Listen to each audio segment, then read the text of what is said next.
शिक्षण महर्षि डॉक्टर पंजाबराव देशमुख की 127वीं जयंती के अवसर पर श्री शिवाजी शिक्षण संस्था, red cross society Akola, Rameshwar architect Pune तथा अंबादास जी खोबरागड़े फाउंडेशन की संयुक्त तत्वावधान में इस उपक्रम की शुरुआत की गई। देश के पहले कृषि मंत्री डॉक्टर पंजाबराव देशमुख की जयंती के उपलक्ष्य में 1000 दिव्यांगजनों को निःशुल्क कृत्रिम अंग प्रदान करने का कार्यक्रम आयोजित किया गया।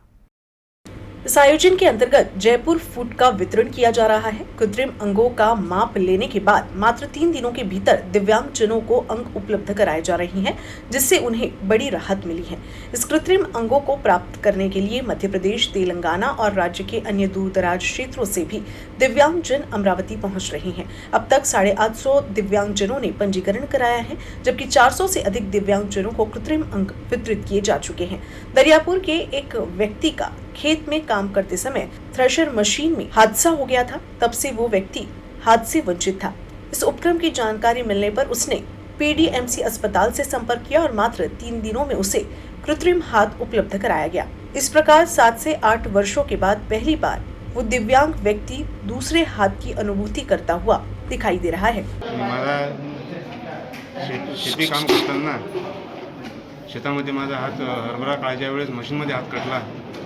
त्यानंतर मी 10-15 वर्षापासून अपंगत्व भोगत आहे आणि आज मला इथं अमरावतीला मी जयपूरला जाऊ शकत नव्हतो हात बसवण्यासाठी, तर मला इथं संस्थेमार्फत इथं हात मिळाला।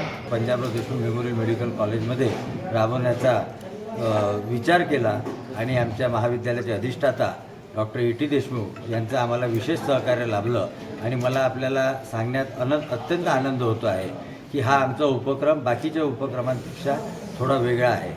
वेगळा ह्या पद्धतीने की इथे गोरखपूरची टीम, टेक्निशियन लोकांची टीम सगळं मटेरियल घेऊन इथं आलेलं आहे आणि आम्ही इथं इन हाऊस याचं मॅन्युफॅक्चरिंग करतो आहे।